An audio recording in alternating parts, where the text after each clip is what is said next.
Lesi sigcawu siqale ngokuthi ufakazi wayizolo noNgumakhelwane aqedele ubufakazi bakhe. Ijaji lithe ubufakazi bakhe biyashayisana nokushiwo uZandi Khumalo kule nkantolo. To say Senzo was left unattended, it's actually not correct if you listen to the evidence like I did. Zandile says she went out to the nearest house, which happens to be the Mapiris.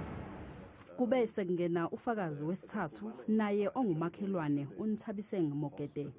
Ummeli uthe khathi uZandi Khumalo ethula ubufakazi wathi emva kokuzwa ukuqhuma kwesibhamu wagijima wadlula uNthabiseng waqonda ngqo kumakhelwane uMamphiri eyofuna usizo.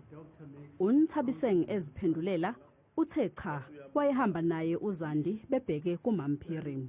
Furthermore, Zandi said Maphiri started to panic, she started crying, and she said, let's rather call Nthabiseng to come and help with the calling of the police and the ambulance. Angikwazi lokho. Ubengangibiza kanjani? Kodwa kungukuthi naye la ekhona. Leli cala lizoqhubeka kusasa.